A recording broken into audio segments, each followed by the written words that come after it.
aqui ao meu lado o empresário presidente da Associação Comercial da Bahia, Paulo Cavalcante, que também é ativista social.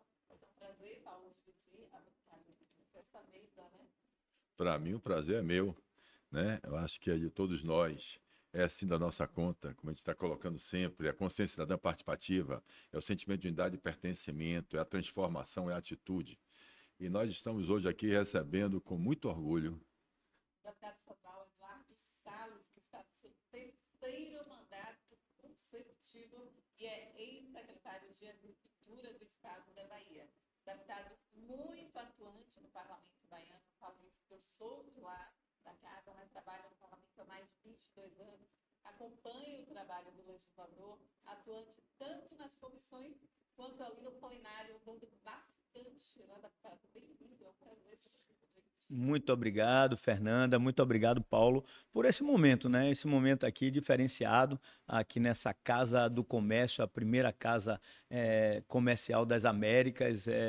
É um momento histórico. Eu nunca pensei, sinceramente, de estar aqui batendo um papo, na verdade, não é uma entrevista, não é um podcast, é um papo. Estamos batendo um papo aqui com o nosso presidente da Associação Comercial da Bahia e com você, Fernanda, a repórter renomada aí, a gente conversar um pouquinho sobre as questões da Bahia. Muito obrigado pelo convite. Estarei aqui. Acho que vai, para você que está nos assistindo, vai ser muito legal ouvir aqui coisas da vida particular, da nossa Bahia. Enfim, acho que vai ser muito legal. E como está começando os bastidores com a casa estadual Eduardo Salles, ele estava falando que ele é o diretor aqui da casa, né, da Associação Comercial da Exatamente. Bahia, e é o único que se elegeu deputado estadual.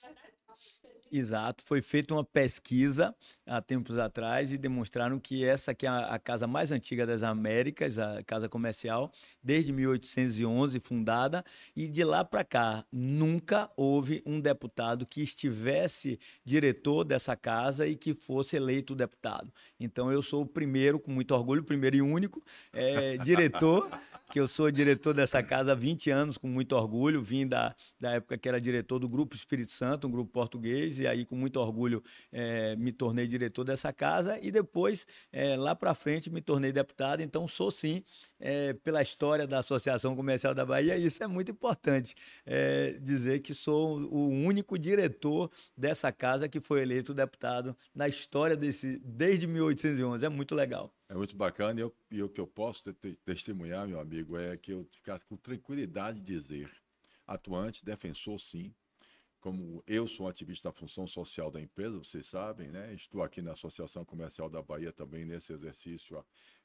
desses 2 anos, que é nossas eleições aqui, e sempre acompanhando, muito orgulhoso de ter, com certeza, não só eu só, mas toda a classe produtiva do estado da Bahia, tenho orgulho e o prazer de ter realmente um deputado estadual com a sua vontade, com a sua garra, com a sua determinação e efetivamente com a sua vontade de transformar. Eduardo, eu queria inclusive deixar em público esse meu agradecimento como ativista, como um ativista e defensor da função social da empresa, vocês sabem, como uma pessoa que acredita efetivamente na democracia participativa, mas ninguém faz nada só, ou seja, não existe uma representatividade política, uma representatividade exatamente de cargos políticos, como você exerce muito bem, sem esse apoio, né, da sociedade civil organizada. Isso é importante, e eu diria a você o seguinte, uma coisa que você também fez com que provocasse nós estarmos aqui, foi quando aqui mesmo, nessa sala, que nós estamos fazendo esse podcast, que nós mudamos algumas salas para fazer, mas essa aqui, coincidentemente, é a mesma sala que você falou sim aos empresários do CONSEMP, do Conselho das Entidades Empresárias, mas é uma frase sua sempre. Sim, mas como é que a gente pode fazer aonde seu calo aperta? E esse onde seu calo aperta ficou na minha cabeça. Efetivamente é assim. Como que um representante como você é, da nossa classe produtiva, pode antecipar, prever, antecipar as questões que vão desenvolver não só um segmento, que esta é a ideia, esta é a melhor qualidade que eu vejo no deputado. É você se colocar como na classe produtiva e você abraçar questões que são essenciais, principalmente de infraestrutura. Nós vamos falar sobre isso aqui, sobre esses assuntos que são delicados, que eu vejo como você na frente, né, como um guerreiro ali, levantando a bandeira e buscando a solução. Parabéns. Eu queria colocar você, mas vamos para frente. Fernandinha, por favor, não deixe o deputado ficar sem pergunta.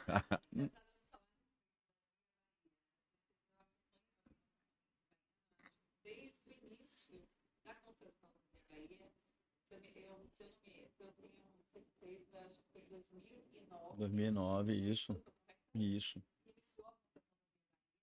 E há muitos questionamentos dos dois legisladores lá. O senhor, como presidente da Comissão de Infraestrutura e Turismo do Parlamento Baiano, tem batido muito na Via Bahia. Na época que eu já era repórter lá da casa, em 2019, foi a época da fundação da televisão, eu fiz diversas reportagens, Paulo, já questionando o funcionamento da Via Bahia e parece que de lá para cá nada mudou. É isso, deputado? Fernanda, Paulo, é muito triste para a gente ver que nós hoje dependemos exclusivamente de uma via para chegar a Salvador e uma via que também é fundamental, é uma espinha dorsal, digamos assim, para a logística do nosso estado.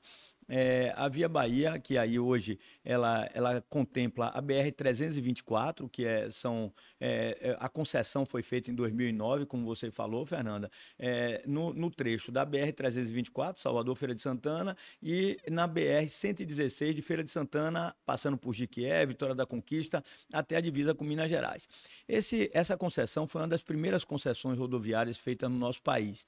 E ali ela veio com uma série de erros, hoje confessados, digamos assim, pela própria Agência Nacional Reguladora, a ANTT, Agência Nacional do Transporte Terrestre, e pelo próprio Ministério do Transporte. Aquela primeira concessão feita em 2009 e que começou em 2010, tinha uma série de premissas para que elas fossem cumpridas ao longo desse contrato.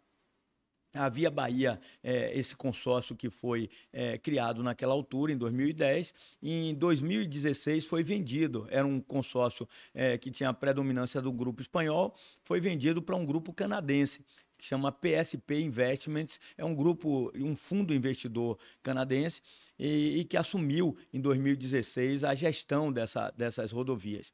No contrato dessas rodovias rezava 680 quilômetros de concessão, sendo que ao longo desses anos teriam que ser duplicado cerca de 440 quilômetros dessa rodovia, e teríamos, em cima de uma quantidade de fluxo de veículos que já foi alcançada, também a terceira via na estrada Salvador-Feira de Santana.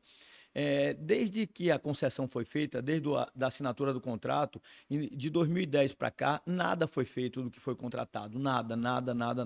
Nós tínhamos viadutos, pontes, anéis viários, passarelas, duplicações, terceiras pistas, nada foi feito.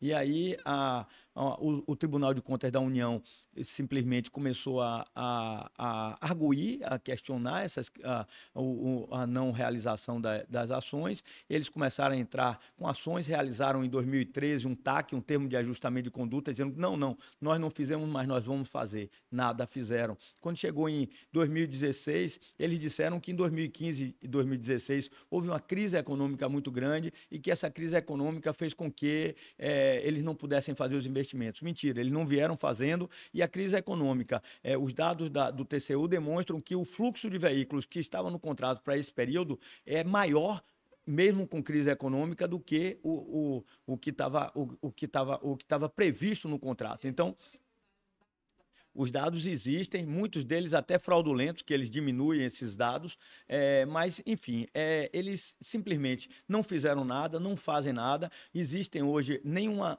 sequer recuperação da pavimentação, um recapeamento da BR-324, das outras, a terceira via, nada foi feito. E o que é que acontece? Mortes têm acontecido nessas rodovias, muitas mortes têm acontecido, e a gente pergunta, quem é o culpado? Será que se esses 440 quilômetros tivessem sido duplicados, a terceira pista tivesse sido feita, será que essas mortes, essas pessoas que estão sendo acamadas para o resto da vida com acidentes ali que acontecem, será que essas pessoas estariam nessa condição? Então, aí nós entramos no lado que nós estamos aqui, numa entidade empresarial, Paulo.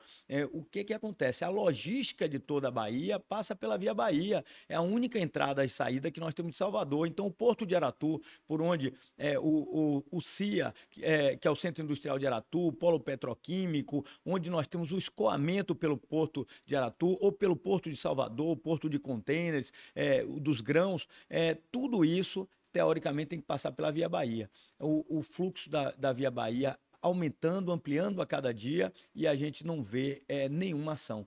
E quando a gente procura uma explicação para isso, a gente vê que eles ganham, Paulo, todas as ações jurídicas que eles têm, eles ganham, e não, com isso eles não cumprem. Então, tivemos uma audiência pública lá em Brasília há pouco tempo, e a representante do Ministério da Agricultura, o presidente da Agência Nacional de Transporte Terrestre, ele, o José Bartolomeu, presidente da Via Bahia, e a AGU, que é a Advocacia Geral da União, eles todos hoje estão tentando fazer um acordo, um bem bolado, digamos assim, para poder esquecer o passado todo, esses 15 anos que eles nada fizeram, e dali para frente tentar fazer um novo pacto com essa empresa, que eu não acredito que ela seja, se a empresa não cumpriu nada até hoje, Paulo. Se você tem uma pessoa que tem um contrato com você e ela não cumpriu uma vírgula do contrato, você acredita que você vai renegociar e que essa empresa vai fazer alguma coisa? Então, esse o questionamento. Deixa eu colocar uma coisa para vocês que é muito importante, né? Como você mesmo falou, aqui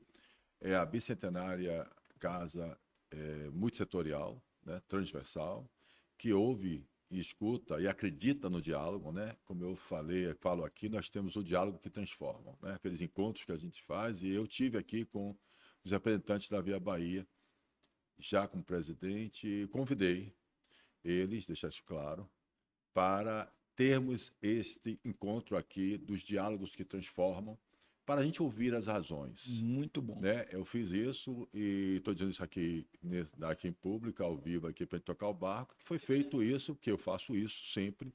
Eu acho que todo empresário tem um direito, a sua resposta tem direito, a gente tem que aprender, né, ao contraditório, a gente precisa acostumar à liberdade de expressão, à liberdade de colocar nossas posições. E com certeza absoluta, quando você diz que eles ganham todas as ações, com certeza absoluta, esse contrato que foi feito para que se decidam sempre nessas posições é porque naquele contrato, naquele documento, naquele papel, daquela forma que foi feito, estão preservando o direito, né? E o direito ali está ali colocado. O que me leva a uma pergunta, que é a pergunta que eu faço sempre, é o seguinte: por que a sociedade civil, por que as entidades de classes produtivas do Estado, que tudo que você falou interessa a todo mundo, ao polo petroquímico, ao CIA, à indústria, ao porto, veja quantos segmentos estão impactados com a infraestrutura básica, né? Que são as vias, são os canais, são as veias que fazem com que a nossa economia ande, cresça, né? Então é importante, muito importante, a gente questionar como foi feito isso e por que se insiste nisso. Por que não se abre a oportunidade para outras empresas fazerem melhor do que está acontecendo?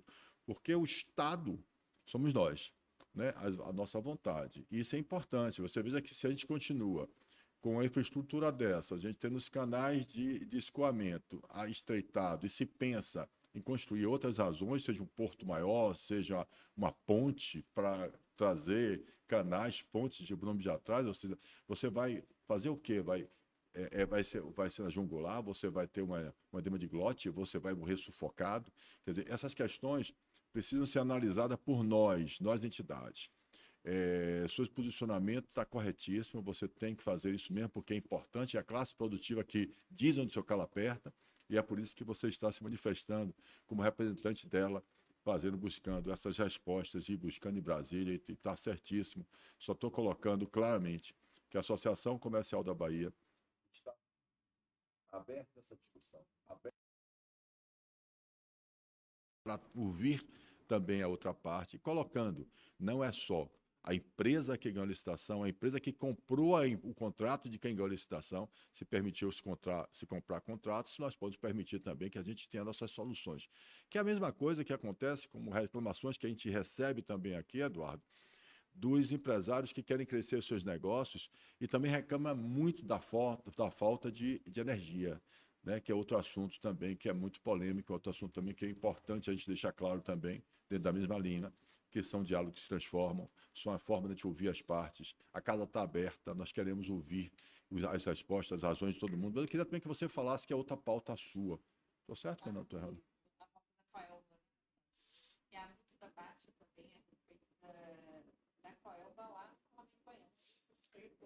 Isso. Acho que é isso. Isso, Fernanda, Paulo, sem dúvida, aí vem novamente o setor produtivo e aí dizer, ó, é muito importante o que eu fui presidente de associação também, como você, e digo hoje que é muito importante nós temos um presidente que ele olha a importância que é também essa representatividade política. Então, quando você fala na democracia participativa, você, a cada momento, Paulo, você alerta toda a população, mas toda a sociedade civil organizada, os empresários, dizendo, olha, gente, nós temos que participar da política. Eu ouço isso seu e aquilo ali cai como uma luva para mim, porque eu não tenho nada a ver com a política.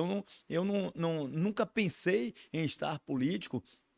Venho da iniciativa privada, não tenho nem ninguém na família ligado à política, e eu entendi a importância que era estar na política para defender o que eu acredito, que é exatamente isso. Eu, como passei muitos anos como diretor de multinacionais, rodei o mundo inteiro e pude entender as dificuldades do setor produtivo, eu hoje, quando estou aqui, como presidente da Associação Comercial da Bahia, que acredita no que eu acredito, que é uma democracia participativa, e a gente poder estar aqui discutindo assuntos inerentes aonde o calo aperta no setor produtivo, porque aí, como você começou dizendo, olha, onde é que o calo aperta no setor produtivo?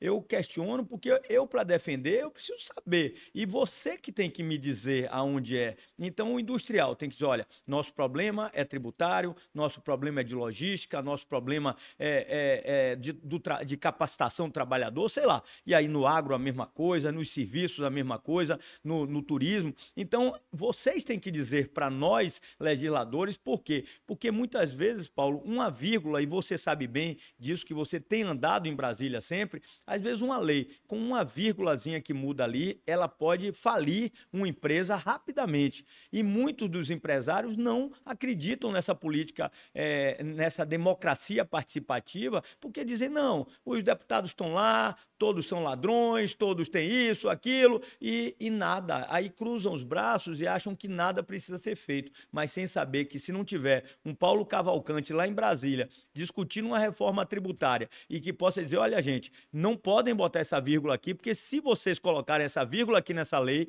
tantas empresas do setor produtivo vão falir. Então, isso é importante demais. Essa coisa conjugada que é para acontecer. Então, essa questão da Coelba veio exatamente daí. Nós, quando começamos a fazer comissões itinerantes, eu como presidente da Comissão de Infraestrutura, Desenvolvimento Econômico e Turismo, que tem todo um penhor para a Bahia, para um estado desse que precisa tanto desenvolver, e que nós começamos a fazer sessões itinerantes e fomos a diversos cantos do estado. E quando a gente chegava no oeste da Bahia, dizia, não, aqui nós não desenvolvemos porque nós não temos energia elétrica. Chega no extremo sul, ó, nós não desenvolvemos, não podemos trazer uma indústria para cá porque não tem energia elétrica. E aí você chega no consumidor. Eu, como consumidor, já aconteceu centenas de vezes que eu já vi, falta energia, queima eletrodomésticos. Então, aquela dona de casa, aquela pessoa está ali e vê uma oscilação de tensão, pufo, queima aquilo ali. Então, a Coelba se transforma no primeiro no ranking de consumidores, reclamações de consumidores.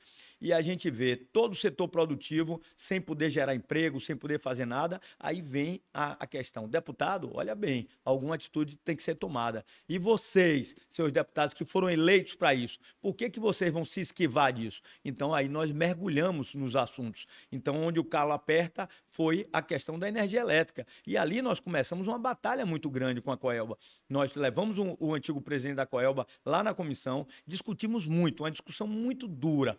E ali, 3 meses depois, aquele presidente já não era mais presidente da Coelba. E depois entrou um novo presidente e nós convidamos o novo presidente e colocamos os assuntos. Esse novo presidente já com uma visão diferente, uma visão já mais moderna, dizendo, olha, nós estamos errados. Nós sabemos que nós estamos errados. Nós temos um contrato de concessão de 30 anos. Já se passaram 27, nós não cumprimos grande parte do que estava ali rezando. Sabemos das queixas de todo mundo e nós precisamos mudar. Então, quando a gente ouviu isso do novo presidente da Coelba, já foi diferente do presidente da Via Bahia, que só fez mentir, só fez contar a conversa fiada e não fez nenhum gesto de que queria modificar aquele cenário, que é um cenário caótico na rodovia. Aí, quando veio a Coelba, disse, não, nós topamos. aguardem um pouco que vocês, deputados, vão ter uma resposta para o que vocês fazem. E aí...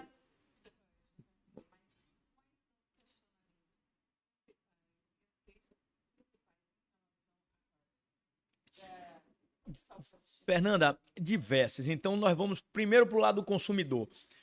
Queima de equipamentos, falta de energia a cada momento, uma chuva, um vento que bate e cessa a energia. Aí entramos na parte de turismo, todos os pontos turísticos da Bahia, efetivamente, no verão, nos veraneios, nos momentos turísticos, que as pousadas, os restaurantes, os hotéis têm condição de ganhar dinheiro, simplesmente falta energia, consequentemente, falta água e falta internet. Então, a pessoa não pode vender, porque hoje é tudo com internet, não falta água, o presidente da Embasa e a equipe da Embasa dizem, não, falta água porque faltou energia. Então, aqueles turistas que vêm no litoral norte, na região da Península de Maraú, em Ilhéus, no extremo sul, em Trancoso, enfim, na Chapada Diamantina, em todo canto, simplesmente ela vem e prejudica esse setor. Na indústria, quanto custa uma indústria paralisada? Quanto custa uma indústria, e aí Paulo Cavalcante, que é do setor industrial, uma caldeira parar e ter que retornar, enfim, é um momento, a indústria, ela causa um prejuízo enorme. O agro, o leite, se perde o leite, simplesmente. Você coletou ali de tantas vacas, tanto de leite, colocou num tanque resfriador, faltou energia, você perdeu. E são milhares e milhares de falta de energia, são centenas de produtores que já perderam todo o seu produto. E aí, o último ponto, o desenvolvimento.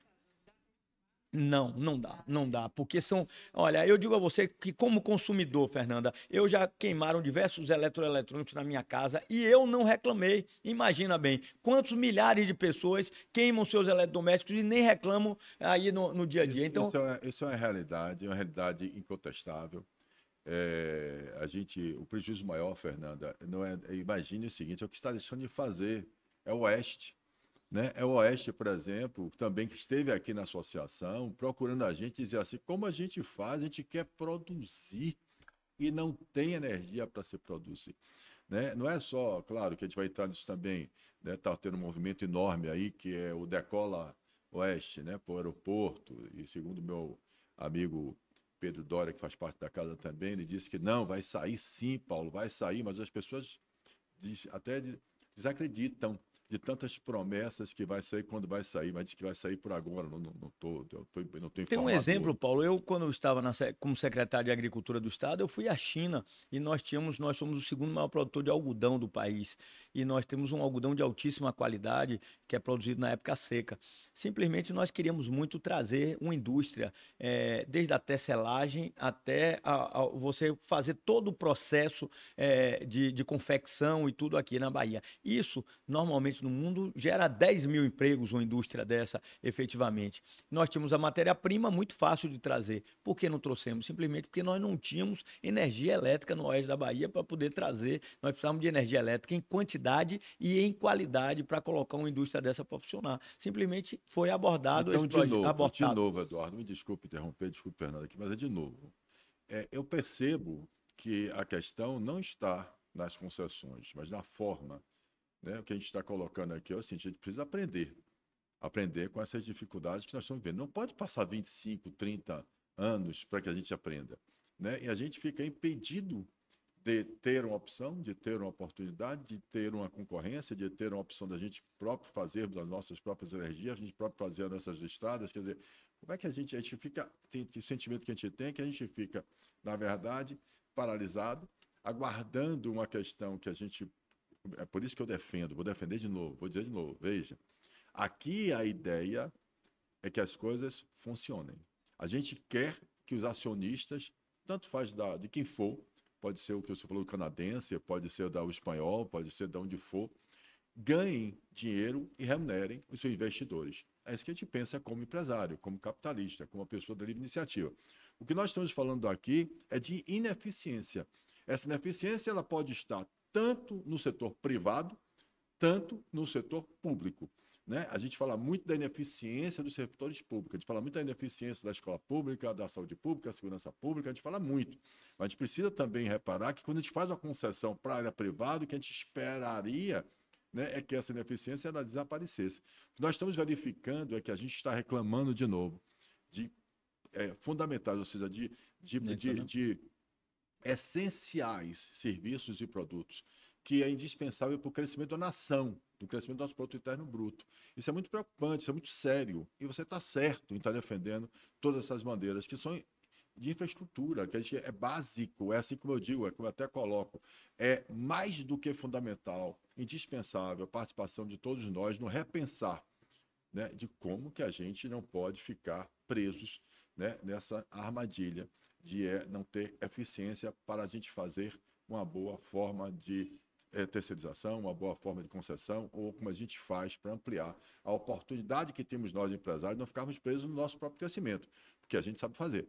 Ou seja, que eu digo todo santo dia, quem nasceu com o talento empreendedor, ele faz, ele serve, ele sabe se virar, ele vai dar o nó dele. O que a gente precisa despertar na classe empresária, que eu digo todo dia, é ele parar, como você colocou também, concordo, parar de olhar para o seu umbigo, achar que as soluções vão ser dadas porque nós temos um Estado, porque nós temos nossos deputados, ou porque nós temos empresas maiores do que a gente, com interesse maior do que a gente, e a gente ficar sofrendo por limitação nossa de ter inteligência cidadã, que é outra defesa minha, que eu falo todo dia.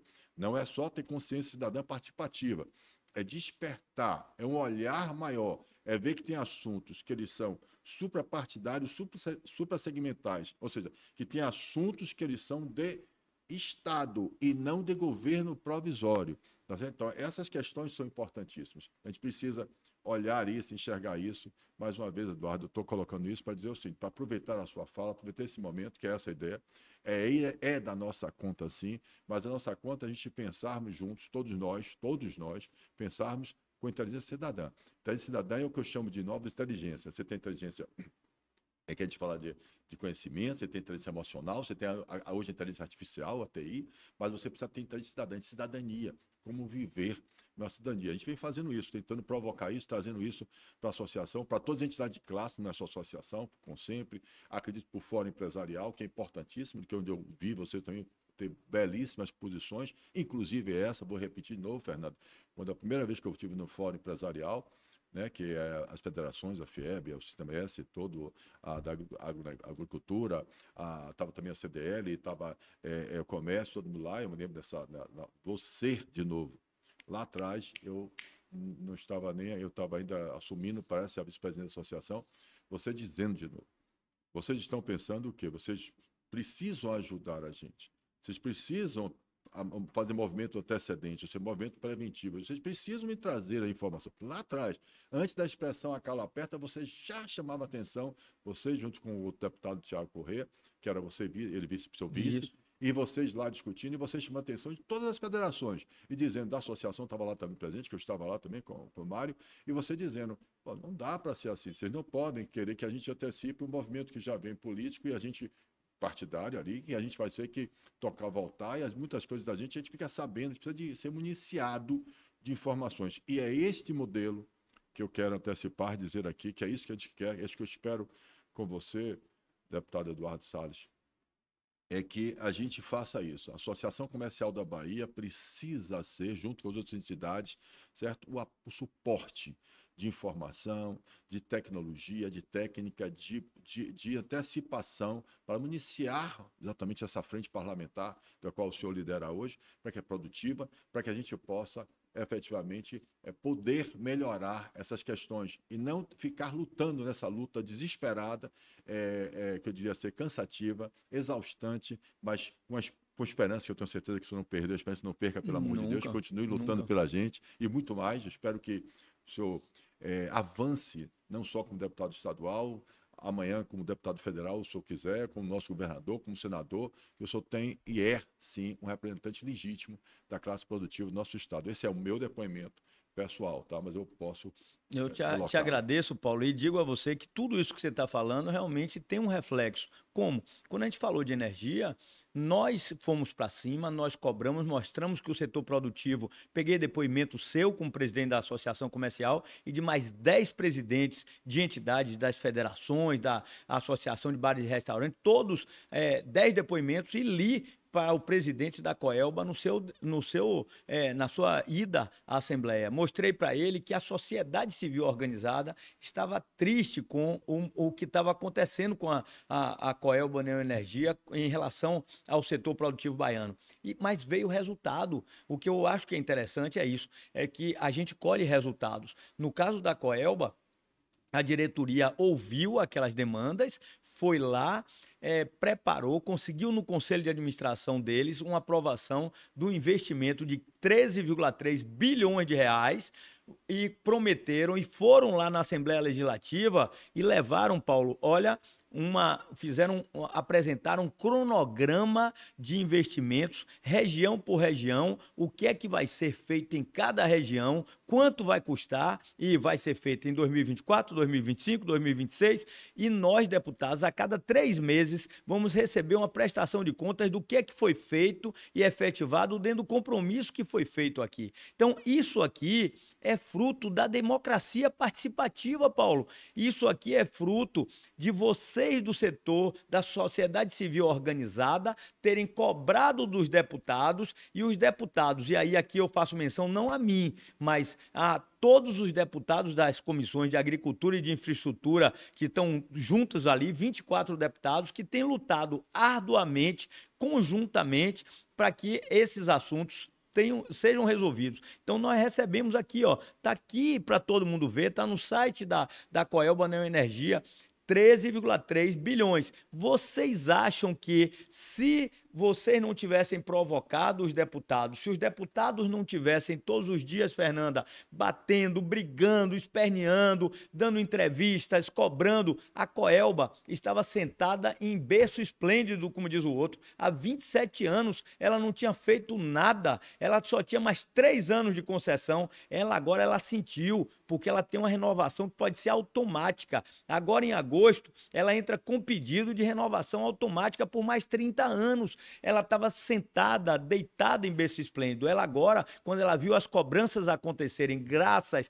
à sociedade civil organizada, que cobrou dos deputados, que são os legítimos representantes do povo, que os deputados cobraram da Coelba, e a Coelba veio e respondeu. Ela viu que ela tinha mais 3 anos, agora ela tem 3 anos para mostrar que os 27 anos para trás que ela não trabalhou, ela vai trabalhar. Apresentou esse plano. Nós estamos dando crédito a ela, como você bem disse aqui, ouvir um lado e ouvimos o outro. Então, estamos dando um crédito à Coelba de que esses 13,3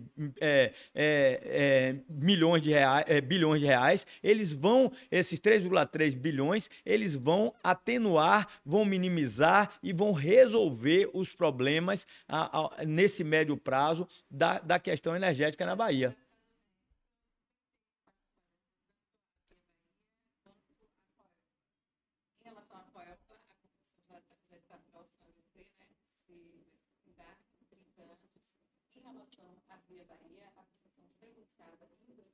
Tem mais 10 anos.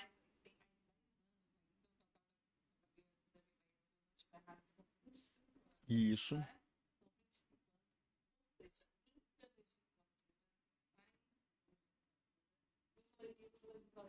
Estão lá sempre questionando a Via Bahia. Outro passo que eu vi que o parlamento está dando, o senhor está também empenhado em relação a isso, é que a CPI da Coelba também lá na Câmara, da Via Bahia na Câmara Federal.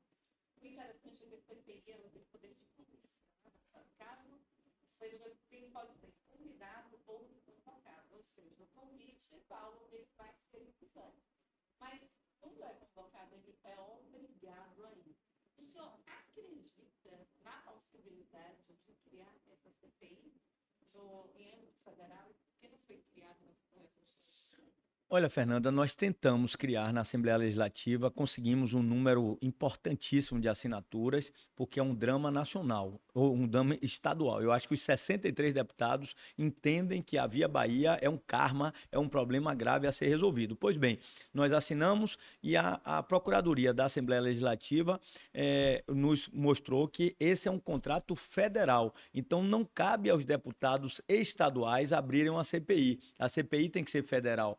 Depois nós até mudamos o formato, dizendo que a gente queria uma CPI para falar da prestação de serviço aos baianos. Mas concomitantemente a isso, o deputado federal Leur Lomanto solicitou a abertura de uma CPI no Congresso Nacional. Nós já tivemos, inclusive, em 2 audiências públicas, uma há cerca de 10 dias atrás, lá em Brasília, e discutindo com a turma da Via Bahia exatamente esses problemas. A CPI foi proposta pelo deputado Leur Lomanto, só que ele precisa de 270 assinaturas. Nós só temos até agora 70 assinaturas.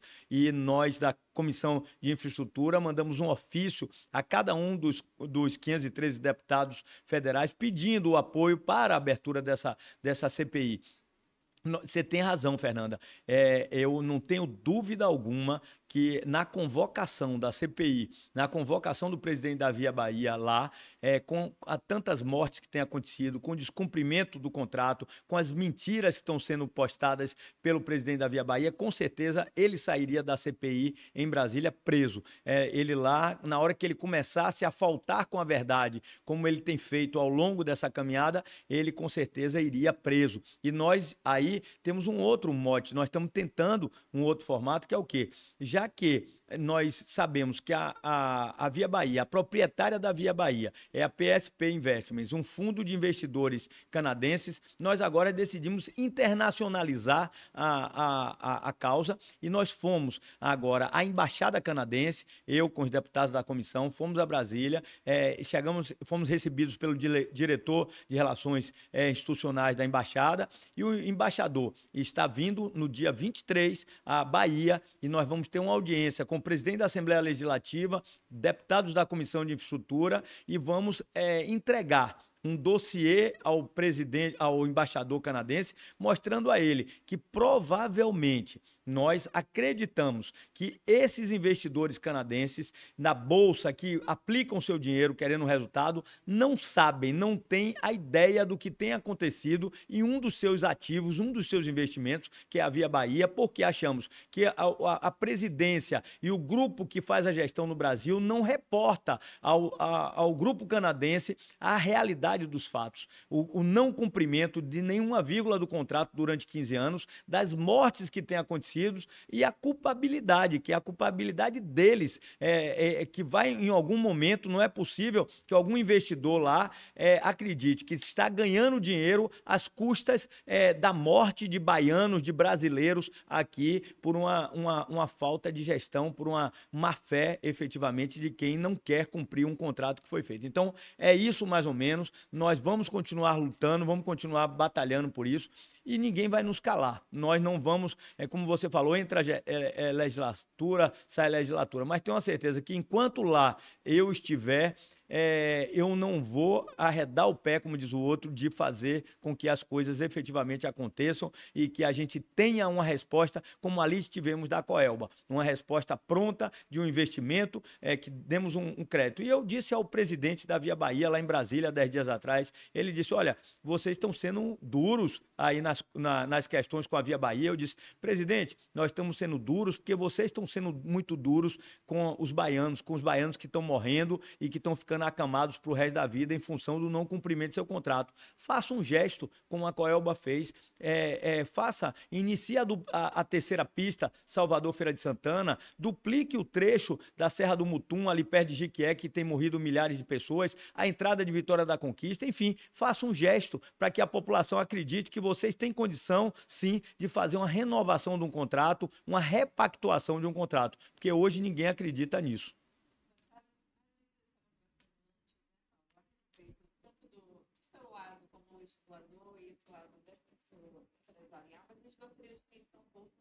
Eduardo Salles, fora do ambiente ali, legislativo, de Brasília também, que São Paulo está acompanhando. Quem é Eduardo Salles, fora deste ambiente, o que os mais gostam de fazer? Qual é o seu tipo de lazer? Olha, eu acho que é muito importante aquilo que a gente conversou um pouco. Eu não sou do meio político, né? Eu decidi entrar na política, como Paulo Cavalcante aqui disse, decidiu largar os seus empreendimentos, disse, olha, meu filho, cuide aqui com os gestores, eu vou ser um conselheiro de vocês, mas eu agora vou me doar para a sociedade civil organizada.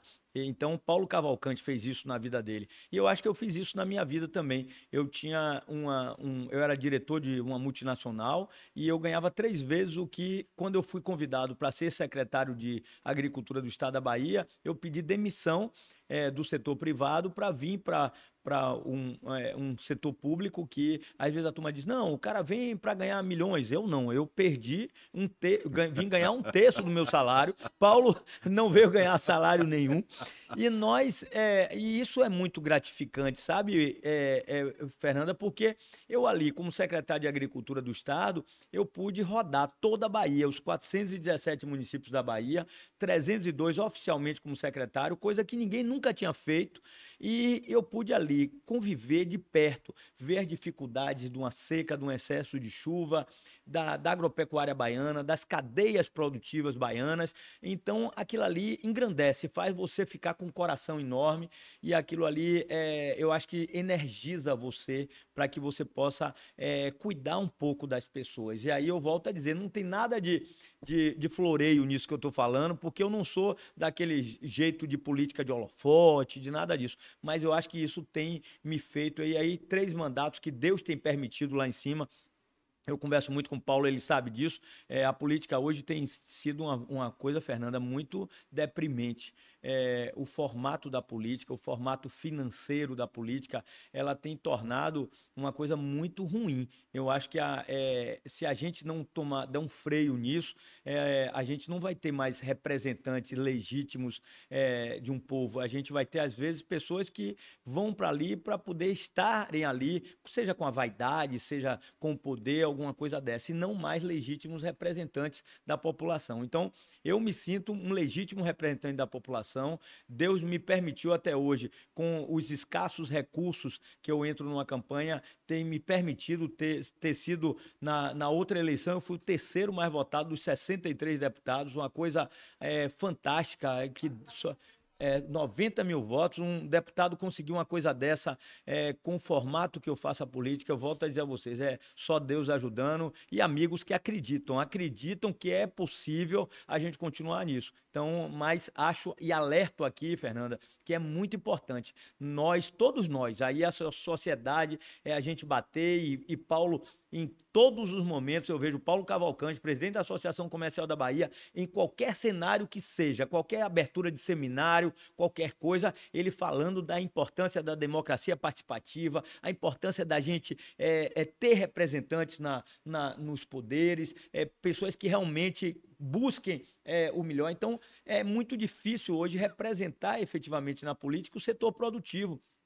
A turma olha para você e diz, olha, o setor produtivo não tem voto, e o setor produtivo não tem dinheiro, porque aquele lobby, aquela questão que antigamente podia o setor produtivo oficialmente entregar dinheiro para o deputado, já não pode mais, é pessoa física. Então, acabou a possibilidade de alguém dizer, ó, eu acredito na indústria, eu acredito no comércio, eu acredito no turismo, eu acredito no agro, eu sei que quem gera emprego para você que está na ponta, para você trabalhador, é o setor produtivo. Eles são heróis da resistência, eles lutam, às vezes abdicando da família, dos amigos, eles deixam de investir numa grande viagem para eles, pessoal, para investir na sua empresa, para acreditar nesse país, e muitas vezes eles são surpreendidos com medidas que vêm dar um banho de água gelada neles. Então tem que ter alguém para defender essa turma, e eu digo com muito orgulho, porque todo mundo diz, não, tem que defender, fulano tem que defender a classe e tal. Eu defendo com muito orgulho o setor produtivo baiano, e digo isso com tranquilidade.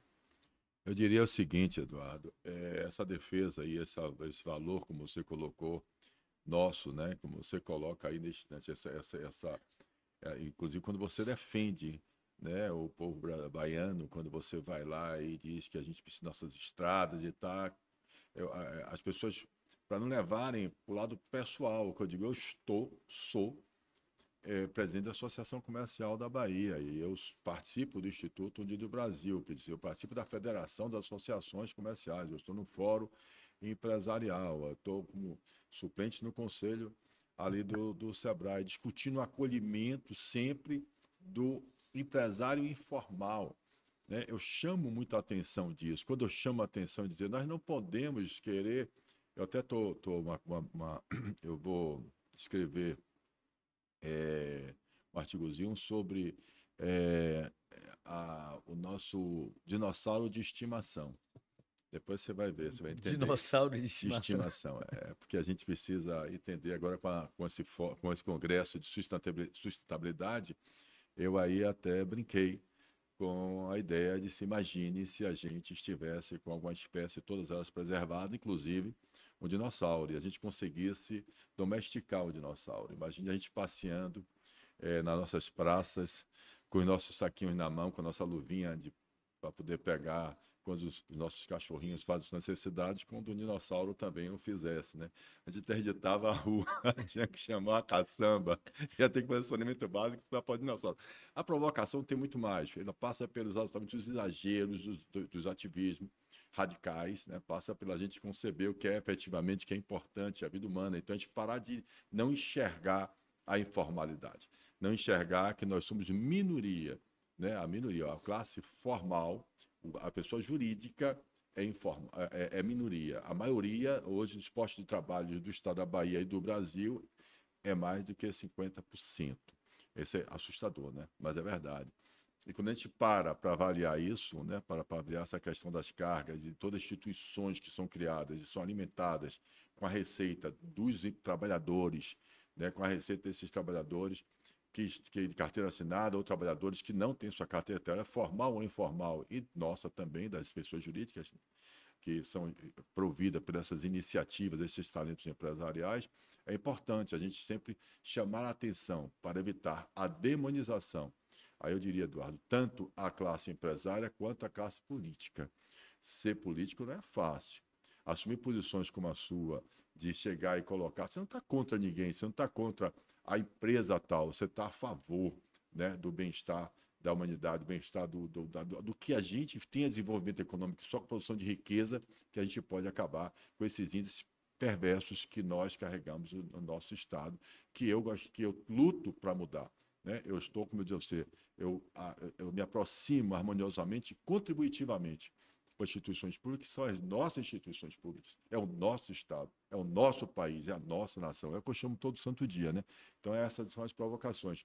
Mas indo nessa linha, para a gente ficar mais descontraído, Eduardo, que eu acho que a gente, como você disse, é verdade, a gente se doa porque nos faz bem, a gente gosta de fazer isso, a gente tem orgulho disso, massageia nossos espíritos, nossa alma, e faz com que a gente se sinta maior. Nos fortalecemos quando a gente se doa. Isso é muito legal. Mas tem uma hora que você tem que dar uma relaxada. Aonde é que você relaxa e como? Chapada Diamantina, verdade. Você tem Chapada Diamantina, meu local de recarregar. Diz que todo celular, e o ser humano é eletrônico também. Na verdade, tem um momento que você tem que recarregar essas baterias. E eu digo a você que, para mim, desde a adolescência, eu recarrego as baterias lá na Chapada Diamantina. Eu sou chapadeiro, tenho uma casa lá na praça lá de Mucugê, e tem um sítiozinho lá também, que é embaixo da Serra do Sincorá, e que ali eu acho que a gente reenergiza. Eu acho que as águas da Chapada, que aquele clima, aquela paisagem faz a gente dar uma tranquilidade, dar uma renovada. E quem não conhece a Chapada, eu recomendo.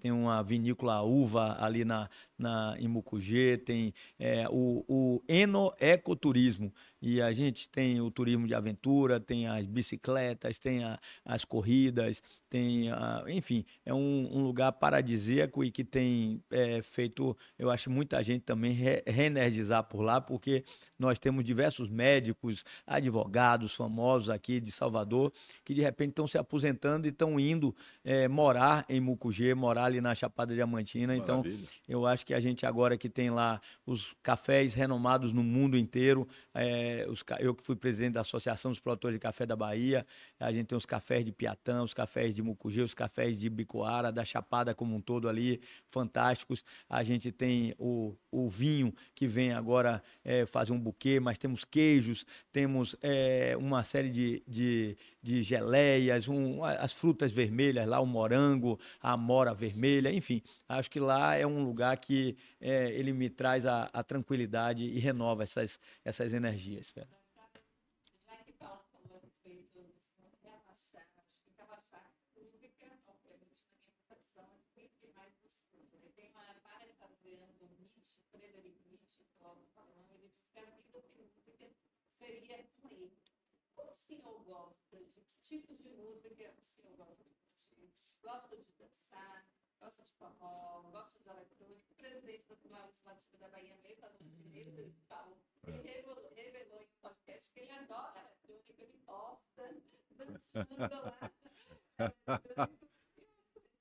Eu costumo dizer que, na verdade, tem cada um realmente diz, olha, eu gosto do estilo MPB, ou eu gosto de forró, eu gosto... Mas eu sou, como diz o outro, um multifacetado. Eu adoro toda a música boa de cada um dos segmentos. Então, se você falar em forró, eu acho que tem umas músicas fantásticas de forró. Aquelas até mais antigas. Não digo nem as músicas de forró. Mas, não, aí você aí você tá querendo demais, Fernando. Mas eu digo é que aquelas músicas de Luiz Gonzaga, por exemplo, elas são músicas que elas têm uma história, elas têm uma letra que define muita coisa. Eu acho que as músicas do MPB, eu acho que você pega desde de Djavan, Gal Costa, Maria Bethânia, Caetano Veloso, você vem de lá com um MPB maravilhoso. Quando você pega e fala do Axé Music, eu fiz inclusive lá na Assembleia, eu acho que foi o momento mais animado da Assembleia, 30 anos, Paulo, do Axé Music, e aí eu fiz uma premiação, porque Rangel foi o cara que era o cara da gravadora, que gravou toda essa turma e que criou a Axé Music, na verdade. E a Rangel estava com câncer em estado terminal e eu fiz um troféu Rangel e lá levamos Margareth Menezes, todo mundo que começou o Axé, e eu fiz uma homenagem linda, todo mundo cantando no plenário da Assembleia, Margareth Menezes cantando Faraó lá, e a gente foi fantástico. 30 anos, a audiência pulou 30 anos do Axé Music. Mas aí que eu te digo, o Axé Music, poxa, cada música tão legal, aí o rock, você olhar, poxa, cada música tão legal. Confesso a você que, diferentemente do meu presidente, que eu adoro o meu presidente, a única coisa que realmente não me apetece muito é a música eletrônica, porque eu acho que ela vem e ela atrapalha muitas vezes a nossa conversa, a coisa toda. Mas eu gosto de todas as músicas, general. Deixa eu aproveitar que eu não posso perder essa oportunidade, porque você falou do nosso presidente, Adolfo, e a gente tem uma luta nossa também antiga, que eu não vou deixar de falar aqui, que é o nosso Código de Defesa do Contribuinte. Verdade. E nós estivemos lá, você conseguiu isso pra gente, teve desengavetou, o presidente desengavetou. Tirou, que estava engavetado. Já estive conversando com vários secretários e não descobri ainda, e não apareceu, porque mesmo todos o próprio secretário da Fazenda, Paulo, nos disse que nunca chegou para ele. Na verdade, eu estava com você ele está engavetado na Casa Civil. Alguém pegou ali aquele projeto, que é um projeto que dá toda essa condição. Eu me lembro que quando nós pela primeira vez, quando o governo agora teve uma tributação diferenciada, você me solicitou com os outros presidentes e nós eu marquei uma audiência com o secretário da Fazenda. E estávamos todos juntos, eu acho que 10 presidentes de federações, de associações lá, e o Manuel Vitório, o secretário, disse que foi a primeira vez que ele tem 12 anos como secretário, que ele sentou com o setor da sociedade civil organizada para discutir alguma coisa. E aí ele perguntou, devíamos ter mais reuniões como essa. E aí eu acho que foi você que disse, olha, no Código de Defesa do Contribuinte, secretário, se você aprovar aí, nós vamos tá previsto a criação de um conselho desse para que nós possamos discutir. Ele disse, isso nunca veio para mim. Exatamente. Então, na verdade, o presidente da Assembleia desengavetou, era um projeto que estava engavetado lá dentro, por sua solicitação e dos demais presidentes, desengavetou, botou lá na pauta, mas aí vai para a Casa Civil. E aí a Casa Civil, aí, presidente, você tem que chegar e marcar uma audiência com o chefe da Casa Civil, Afonso Florencio, com o chefe de gabinete deles, Carlos Melo, e dizer, vem cá, gente, está aqui, porque digam o que é que vocês querem que modifique nisso aí. Excelente. Modifiquem. Excelente, porque farei isso, com certeza. É isso aí que a gente já perguntando, podia passar sem fazer essa provocação, Verdade. porque é uma coisa que tem Importantíssima. quantos anos amanhã eu estarei indo para Brasília exatamente para discutir de novo isso. Imagine, o Código de Defesa do Contribuinte. E São Paulo já aprovou há 20 anos atrás, salvo engano, Paulo, quer dizer, Fortaleza, o Ceará é... acho que a Bahia, se não me engano, é o último que não tem o nosso E a código. gente não sabe nem o porquê, né, Paulo? É uma coisa que é incrível dentro a gente não entender por que não se quer um Código de Defesa do Contribuinte, é uma coisa que é para fazer com que o executivo e a ponta, que é o contribuinte, possam se explicar, se entender, discutir os assuntos mais claramente.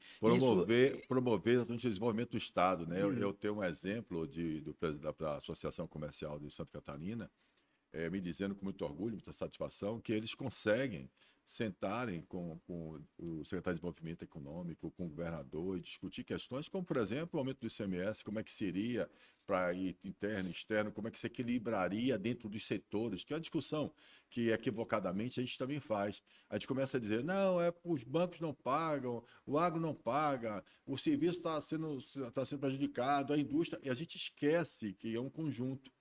A gente precisa da receita. O Estado não pode viver sem a receita. Claro. A receita está lá, nós temos que pagar, nós temos que entendermos que a gente sustenta. É isso aí mesmo, essa receita serve para isso. Por isso que eu quero trazer mais empresários, e você quer produzir mais espaço para ter mais produção, para ter mais imposto, para que a gente possa melhorar mais os serviços.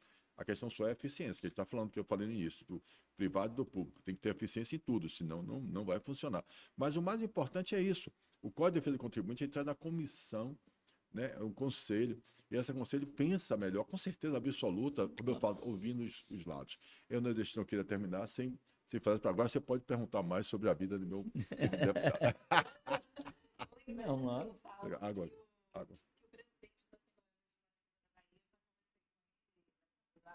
Ele já confirmou que estará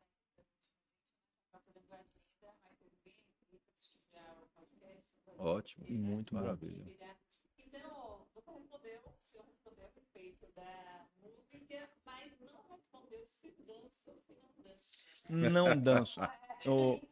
Fernanda, cada um tem seu dom, né? Sua aptidão aí.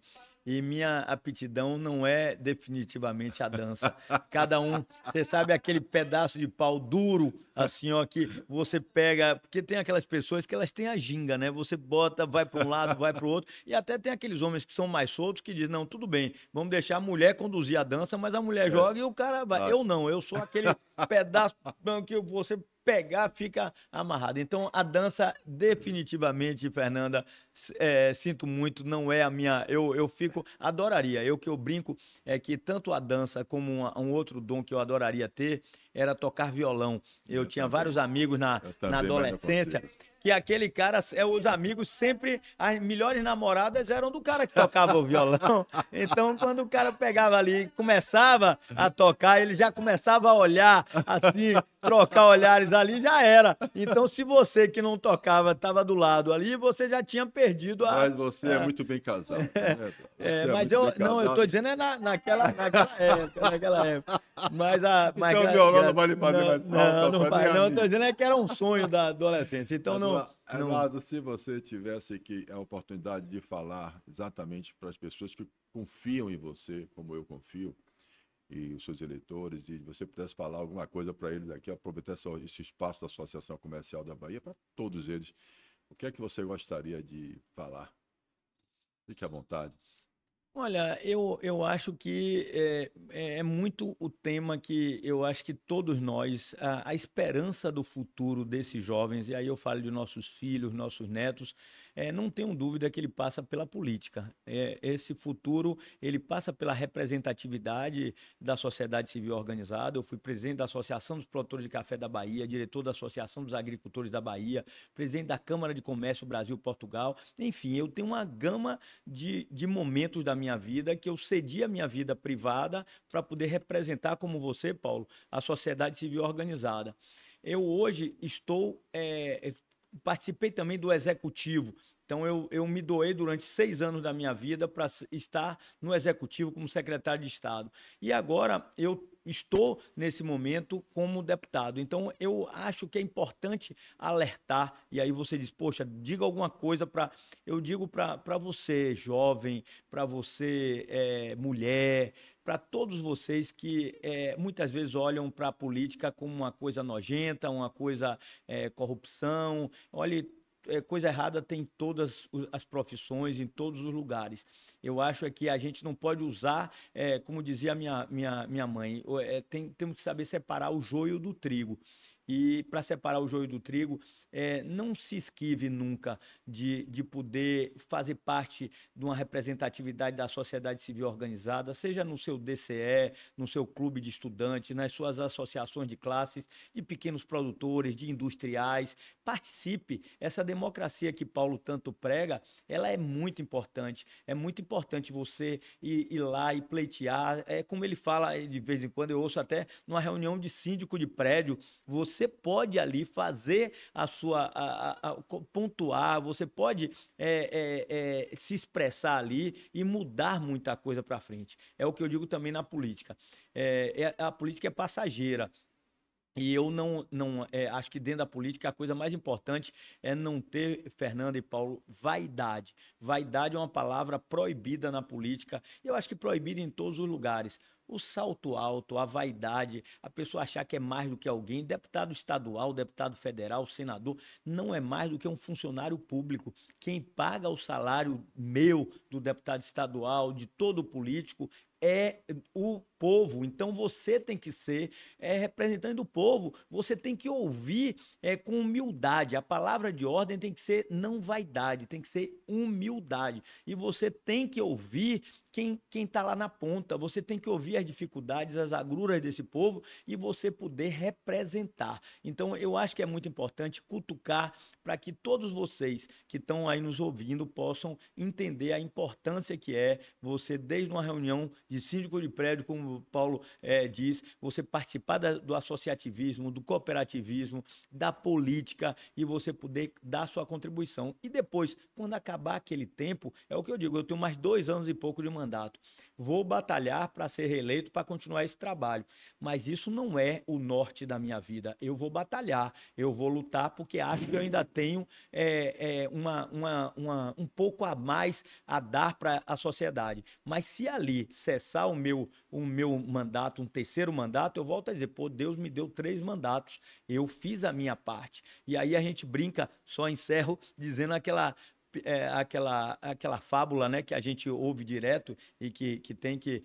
outro dia eu ouvi até diferente, mas eu ouvia que era o beija-flor, né? Que a mata, aquela floresta enorme estava pegando fogo e o beija-flor ia lá, pegava na lagoa, botava o seu biquinho, ia ali e jogava na floresta lá para apagar o fogo. Ia lá, voava, pegava e a turma olhou e disse, mas seu beija-flor, o senhor não vê que o senhor com esse bicozinho pequeno de água, o senhor não vai apagar esse incêndio enorme dessa floresta? Aí ele olhou e respondeu e disse, eu estou fazendo a minha parte. E eu acho que você pode fazer a sua parte, como eu estou fazendo a minha parte, Paulo Cavalcante está fazendo a parte dele, não se exima disso, não tenha vergonha disso, não tenha medo de dizer eu sou político, eu sou presidente de uma associação, porque isso é importante para os seus filhos, para os seus netos, para o futuro de toda a sociedade baiana e brasileira. Mas eu diria para você, Eduardo, pode servir água, Eduardo, eu diria para você o seguinte, no meu livro, e é isso da minha conta, eu conto essa história diferente.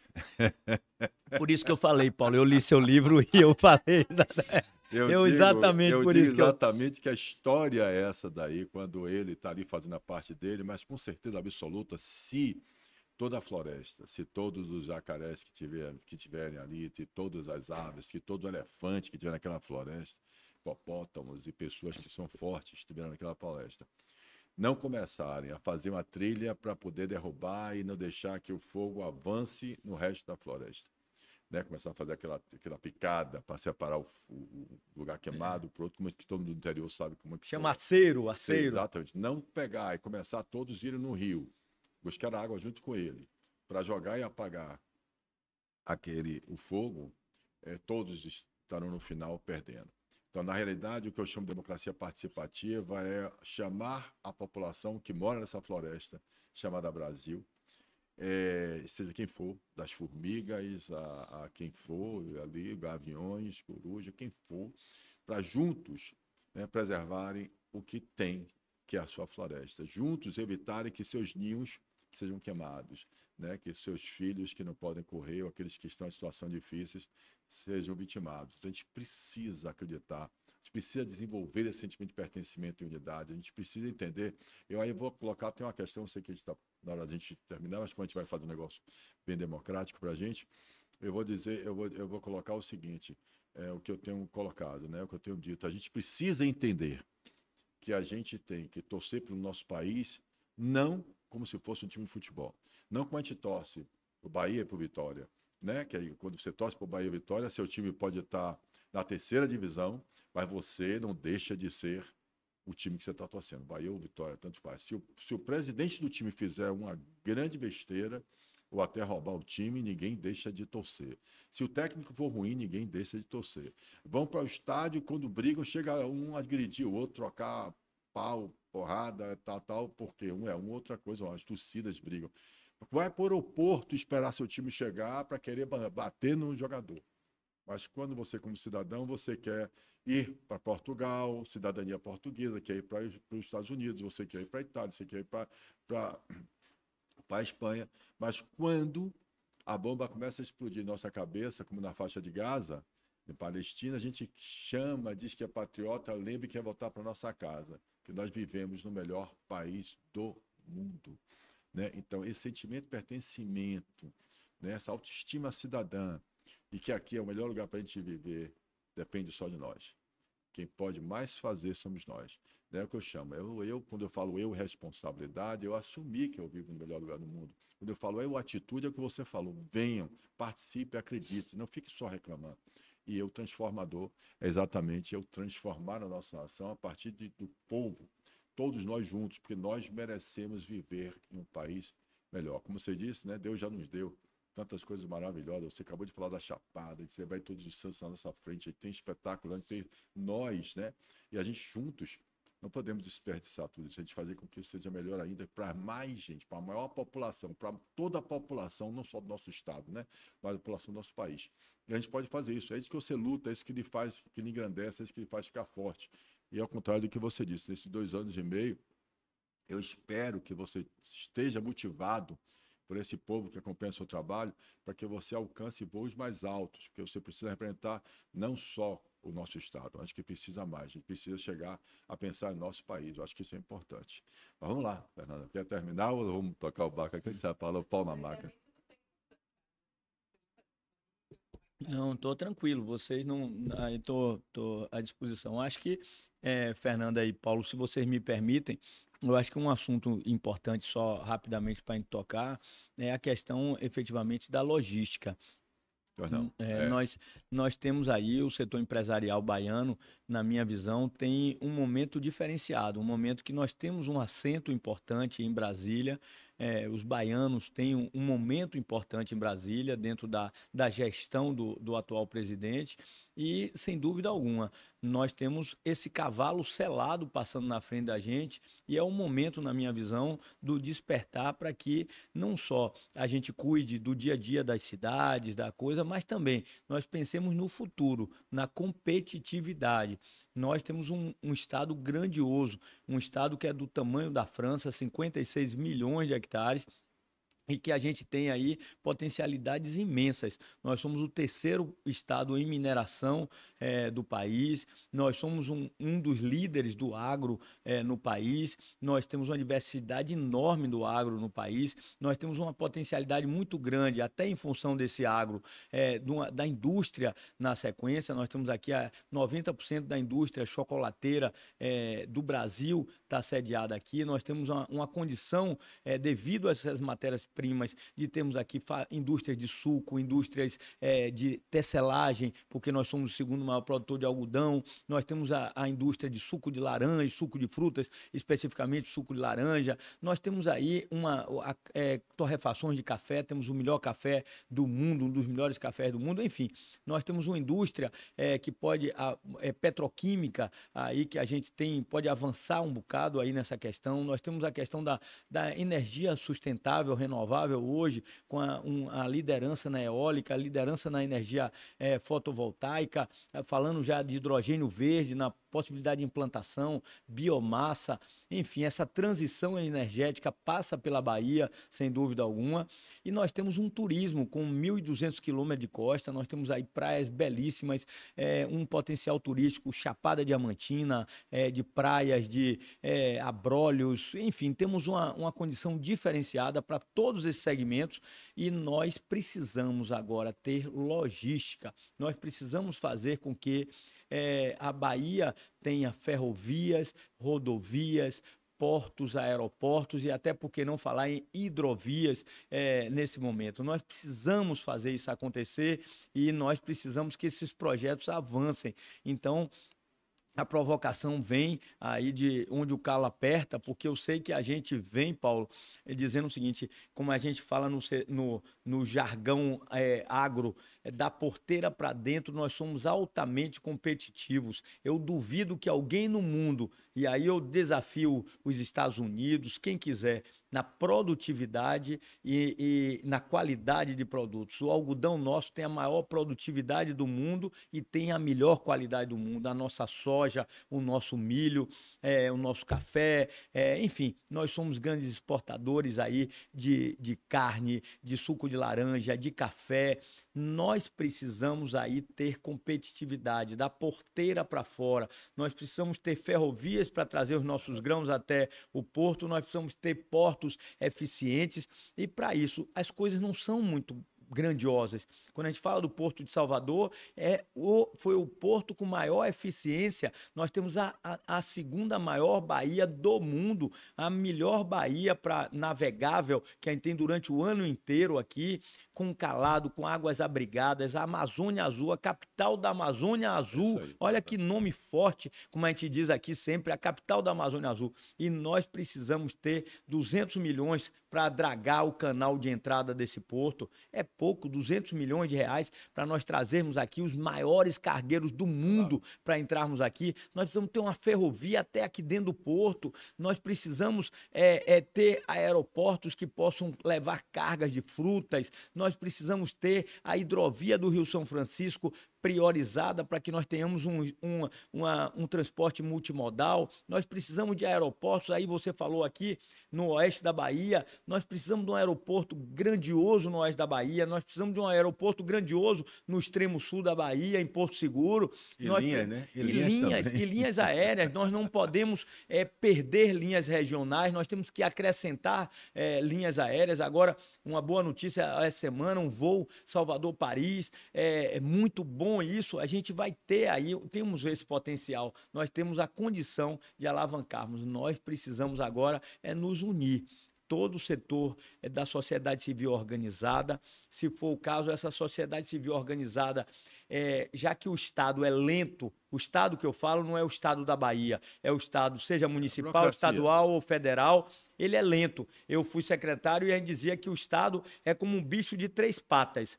Jacques Wagner dizia para mim que um bicho de 2 patas, ele anda, ele corre, ele faz tudo. Um bicho de 3 patas, ele só anda empurrado. Então o Estado precisa do apoio do setor privado para que a gente possa entregar estudos mostrando, olha, o que nós precisamos numa ferrovia é isso, o que nós precisamos nos portos são isso, nós precisamos cutucar e aí sim, contem conosco, com os deputados estaduais, eu tenho certeza com os deputados federais baianos, com os senadores, para que a gente possa todos juntos fazermos a diferença agora e não perdermos esse cavalo selado, Fernanda, que passa na nossa frente e que o tempo urge, o tempo voa. Você vê, já temos quase 2 anos de um governo e nós precisamos fazer as coisas acontecerem aqui na Bahia. Nós não podemos... Olha que há anos atrás nós tivemos uma ferrovia, a FIOL, que... Verdade. tínhamos o dinheiro na conta, Paulo, para fazer um porto em Ilhéus e fazer uma ferrovia.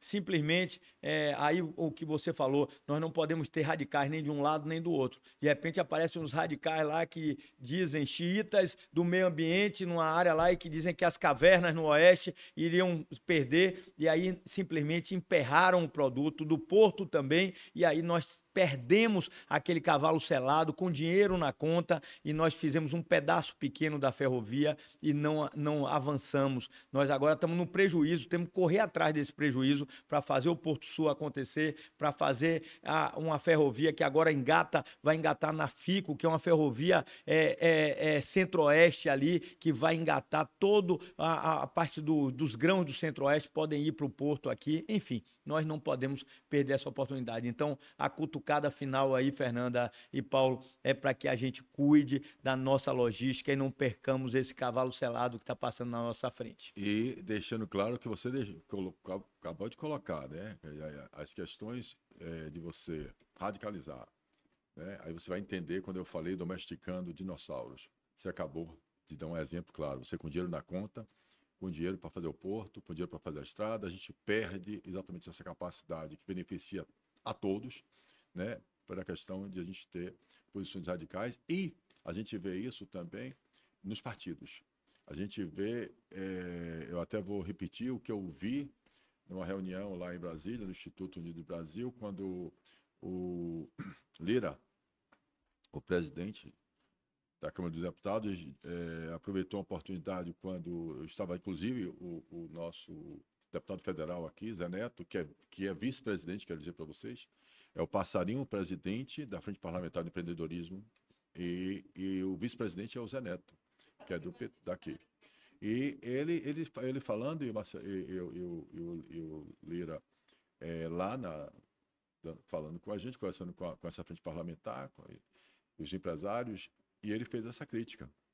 Ele disse, quando um empresário perguntou a eles por que ou seja, nosso legislativo estava permitindo que o judiciário legislasse, ele colocou que aproveito que estamos aqui na frente de tantos deputados federais para pedir a vocês que a gente entenda quais são as pautas que interessam ao nosso país, né? Que eu vejo a gente está discutindo questões partidárias e radicalizar, e a gente não, que ninguém quer ceder, ninguém quer entender um pouquinho o que é preciso, o que é bom. E aí, quando a gente faz isso, vem um, judicializa, aí o cara vai lá, termina decidindo pela gente, a gente tem que ter uma discussão para mudar depois.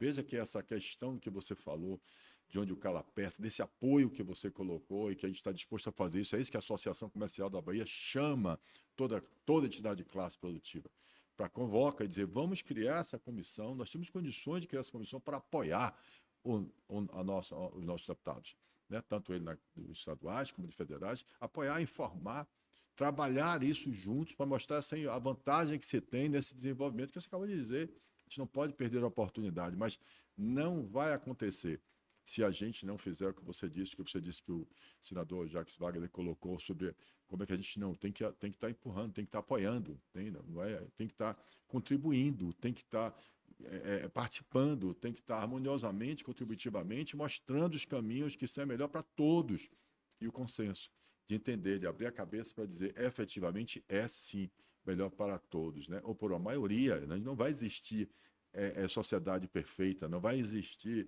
unanimidade nunca, né? A oposição faz parte da democracia. A democracia não existe sem a oposição, né? A gente precisa ter, sim, o contraditório, a gente precisa ter a liberdade de expressão. A sua expressão tem que ser garantida, como é causas pétreas, né? Ou seja, a gente precisa tê-la. Então, a gente precisa entender isso, e exatamente a oposição, o contraditório, que evolui, que faz com que a gente cresça a nossa democracia. Mas a maioria, né, o bem-estar da maioria, o coletivo, a gente entende que é isso que a gente quer. E o desenvolvimento econômico, a produção de riqueza, inquestionavelmente, vai fazer com que a gente saia desse título horrível de ser o maior assistencialismo do Brasil, com a maior quantidade de assistencialismo. A gente precisa efetivamente sair disso, né? Acolher. A gente precisa entender isso, despertar, aumentar nossa inteligência, participar. Eu só tenho a agradecer a você, Eduardo. Eu que agradeço. Muito feliz Você sabe que eu tenho um orgulho muito grande de ter um deputado do nosso estado como você e tenho um carinho enorme também pessoal pelo seu E trabalho. a recíproca é verdadeira, você sabe disso. Fernandinha, você quer?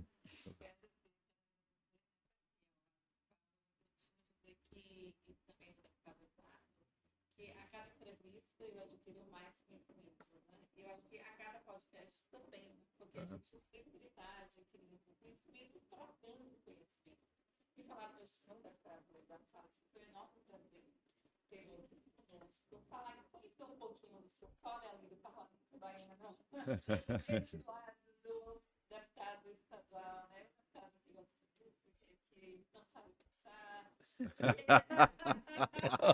Mas um legislador que está ali muito atuante no parlamento, usando muito a tribuna, e sempre nas comissões correndo de uma, correndo de outra, e se debruçando, indo pro cafezinho, almoçando com o pessoal também, né, a base, viajando. Então, parabéns pelo seu trabalho, que acompanho desde o início, quando o senhor chegou, já estava lá no parlamento. Você era quase um adolescente naquele momento. Tá vendo, né, Paulo? Tem que dizer logo pela não, né? Mas muito obrigado. Obrigado a vocês pela oportunidade. Muito bom estar aqui nessa casa histórica e poder estar aqui batendo esse papo gostoso aqui. Maravilha. Muito bom. Descontraído. E, como Descontraído. disse Fernanda, um bate-papo mesmo. É sim da nossa conta. Vamos participar, vamos fazer, vamos transformar, vamos acreditar. Né? Nós merecemos, nossa família merece, nossos filhos e netos merecem, a gente pode fazer. Pau na máquina. Até o próximo.